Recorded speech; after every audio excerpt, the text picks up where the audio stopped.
Buenas tardes. Dando cumplimiento a lo establecido en el artículo 118-1, el cual hace referencia a la subcapitalización, se ha diseñado un archivo con el fin de facilitar la generación de la información, la cual es base fundamental para la declaración de renta del año 2018. El artículo 118-1 hace referencia a que solo se podrán deducir los intereses generados con ocasión de deudas cuyo monto total promedio durante el correspondiente año gravable no exceda el resultado de multiplicar por 3 el patrimonio líquido del contribuyente determinado a 31 de diciembre del año inmediatamente anterior.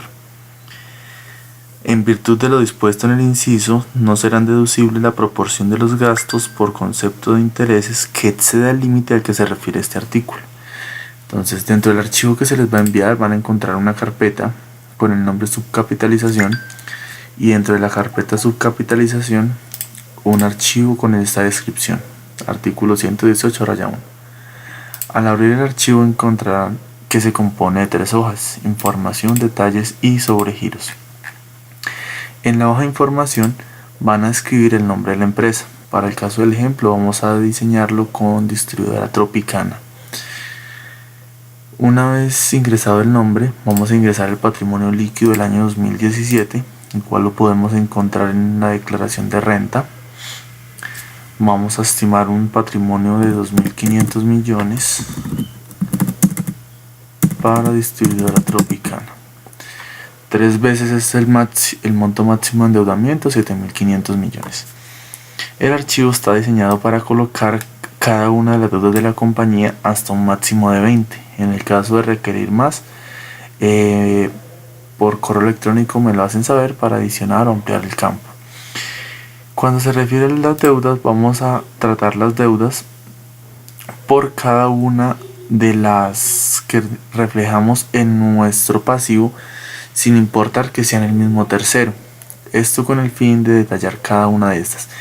En el caso de que sea muy engorroso determinar el valor de los intereses por cada una de las deudas y quieran hacerlo por tercero, por banco o por entidad en la cual tienen el préstamo, lo pueden hacer sin ningún inconveniente.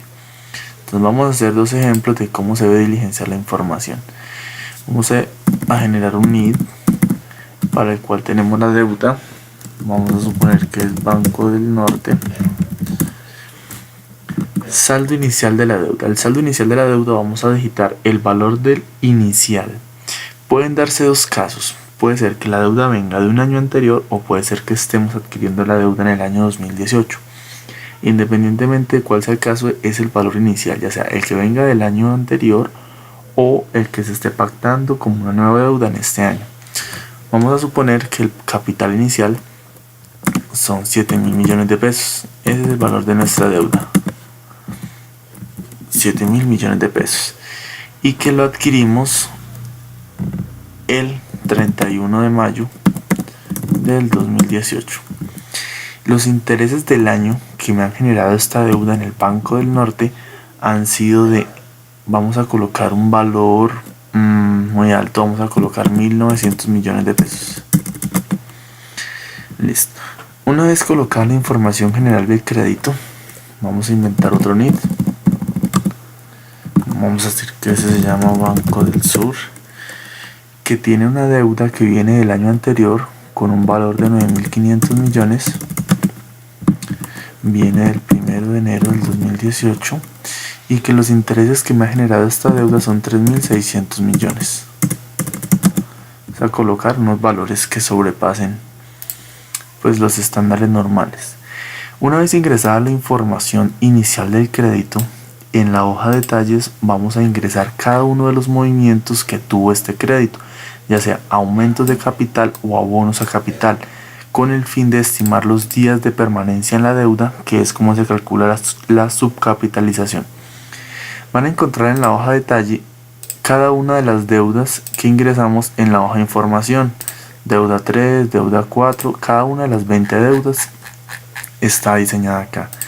Entonces, cada una de las deudas tiene el siguiente detalle: fecha del abono, aumento y disminución de capital, el saldo, los días de permanencia, y la deuda ponderada. Dijimos que para la deuda 1 era una deuda que empezaba el 31 de mayo. Entonces, como empieza el 31 de mayo, si en todo el año no tuvo ningún abono, no es necesario digitar esta información. Es decir, si esta deuda que yo ingresé el 31 de mayo no tuvo ningún movimiento hasta el 31 de diciembre, vamos a observar que al dejar toda esta información en blanco, el sistema automáticamente me calcula el saldo de capital y me multiplica los días desde el 31 de mayo hasta el 31 de diciembre, donde me dice que la deuda de los 7.000 millones permaneció 215 días, que ponderado da 1.515 millones de pesos. 1.505, perdón. Y este va a ser el dato que el sistema automáticamente traerá a la deuda ponderada para poder arrojar el dato de la deducibilidad de los intereses. Listo. Entonces, una vez explicada esta información, vamos a hacer el siguiente ejemplo. Vamos a suponer que la deuda 1, que está en el Banco del Norte y que empezó el 31 de mayo, tuvo un abono. Vamos a decir que el abono fue el 30 de septiembre y que el abono se realizó por la mitad, 3.500 millones. Ay, perdón, lo digité como aumento. Vamos a digitarlo como disminución. Entonces, ¿qué pasa? Al realizar este abono a capital, el sistema automáticamente me calcula los días que permanecieron los 7.000 millones. Es decir, desde el día 1 de mayo hasta el 30 de septiembre, estos 7.000 millones permanecieron 123 días, lo que da una deuda ponderada de 8.161. La diferencia que queda de los 3.500 millones restantes, que van desde el 1 de octubre al 31 de diciembre, se calculan acá. ¿Qué hace el sistema? El sistema analiza la fecha última del abono y la tabula con la fecha del último día del año grabable, que será el 31 de diciembre, y estima que la diferencia, para completar exactamente 215 días, que es lo que permaneció la deuda en el año, completó 92 días con la mitad del capital y 123 días con los 7.000 millones, que era la deuda inicial. Así van a registrar cada uno de los abonos. Si hubiera otro abono el 15 de noviembre por 500 millones, ustedes notan que los 3.500 millones del saldo que quedaban permanecieron 47 días y los 3.000 que quedan permanecen solamente 45 hasta el 31 de diciembre. Si la deuda se cancelara el 15 de diciembre,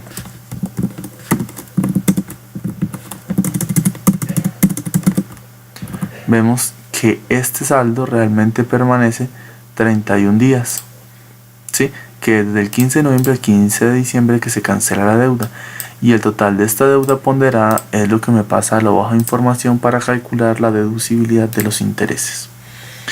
Ese es el ejemplo con la deuda 1. Con la deuda 2 es exactamente el mismo proceso. Lo que acá hace diferencia en la deuda 1 y la deuda 2 es la fecha inicial, pero ambos son idénticos a la hora de ingresar tanto los aumentos como los abonos a capital. De la misma forma, calculará los días de permanencia y la deuda ponderada.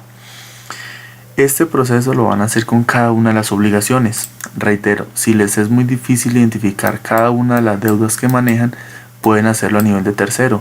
Todos los créditos con el Banco del Norte, todos los créditos con el Banco del Sur. Recordemos que el saldo de los intereses lo sacamos del grupo 53 de la contabilidad. Con las deudas no hay, digamos, como alguna anomalía a la hora de generar la información o de consultarla en el sistema. Se intentó hacer de forma automática, pero por temas de periodicidad en el pago y fechas exactas de abono, se tomó la decisión de ingresar estos valores manuales. Igual el nivel de endeudamiento a nivel de número de obligaciones no es tan alto, entonces no es tanto la demora a la hora de ingresar la información. Hay un tipo de deuda que es especial y es la deuda de los sobregiros. Los sobregiros no los podemos visualizar en la contabilidad debido a que es un movimiento automático prácticamente en los bancos que permiten este tipo de obligación. Así como se genera la deuda de forma automática, el pago también se hace de forma automática a medida que se van abonando o se van cargando recaudos. Entonces determinarlo a nivel contable es muy complicado. Debemos hacerlo mirando el extracto físico de cada entidad bancaria. Entonces vamos a ver que en la hoja de información solamente hay un espacio para los sobregiros bancarios. Entonces, ¿cómo vamos a ingresar los sobregiros bancarios? Vamos a suponer que tenemos dos bancos los cuales permiten sobregiro, que es el banco 777, que es el Banco del Norte, el cual, si miro los extractos físicos o digitales en PDF que me genera el banco, debo mirar en qué momento el saldo de la obligación pasa a ser negativo. ¿Sí? Los extractos de las cuentas corrientes manejan pues un esquema estándar, manejan el saldo inicial, los cargos o abonos, los descuentos, y a la vez manejan un saldo final. En el momento en que ese saldo final pase a estar negativo, en ese momento se da inicio a la obligación de sobregiro. Vamos a tomar la fecha que nos aparezca en el extracto físico del inicio de ese sobregiro. Vamos a suponer que fue el 4 de abril y vamos a mirar cuántos días permanece, o hasta qué día permanece, hasta qué día permanece en negativo la obligación del banco. Vamos a suponer que estuvo negativo hasta el 10 de abril. En ese caso me dice que los días de sobregiro fueron 7. Y vamos a colocar acá el valor del sobregiro. Si el día 4, que fue cuando inició la obligación, el sobregiro eran, un ejemplo, 8.600.000, 8.600.000, me dice que por esos días de permanencia en sobregiro, la deuda ponderada fueron 602 millones de pesos. Como normalmente el valor del sobregiro cambia cada día, en el caso de que se genere esa fluctuación diaria, deben hacerlo día por día. Entonces del 4 al 4 estuvo un día con 86 millones de pesos. Si para el día 5 de abril estuvo, el día 5 de abril, si para el día 5 de abril permaneció ya con 76 millones de pesos, o sea, disminuyó el sobregiro, vamos a ingresar cada una de estas fechas. Como no todos los formatos de los bancos son estandarizados y la información no se puede generar o estandarizar en ese aspecto, este registro se debe hacer de forma manual. El nombre del banco no es necesario duplicarlo cada una de las veces. Simplemente cuando haya un cambio de banco, vamos a suponer que el Banco del Sur también tiene la figura del sobregiro y tuvo un sobregiro del 10 de septiembre al 15 de septiembre, en el cual fue la deuda constante día a día por el mismo valor, 15 millones de pesos, y me dice que fueron 90 al ponderarlo. Así vamos a registrar cada una de las deudas de sobregiro. Por eso esta hoja tiene muchísimo más detalle. Cada una de las hojas se encuentran listas para impresión, tanto sobregiro, detalles e información. ¿Qué deben tener muy en cuenta? Una vez digitada la información del detalle de las obligaciones y los sobregiros, la hoja de información se va a alimentar automáticamente con los valores que ustedes ingresen. Una vez ustedes ingresan la información, el sistema va a calcular en la parte inferior la deuda ponderada, que es esta misma que ustedes les estoy señalando en pantalla. Va a ser el promedio de la deuda, el cual es tomar la deuda ponderada y dividirla en 365 días del año. Esa deuda ponderada la va a comparar con el monto máximo de endeudamiento, que es 3 veces el patrimonio líquido del año anterior, y va a calcular el exceso de endeudamiento. El exceso de endeudamiento nos dice que si la deuda ponderada es menor al monto máximo de endeudamiento, entonces tendremos un exceso. En ese caso va a calcular el porcentaje de proporción de ese exceso dentro de... va a calcularlo entonces en ese caso calcularía el porcentaje de proporción del exceso de endeudamiento sobre el monto promedio de endeudamiento anual, donde diría que tenemos un porcentaje de intereses no deducibles que equivale al 40.31%. En ese caso va a tomar nuestros intereses no deducibles, que son los 2.237 millones. Este dato, ¿cómo se calcula?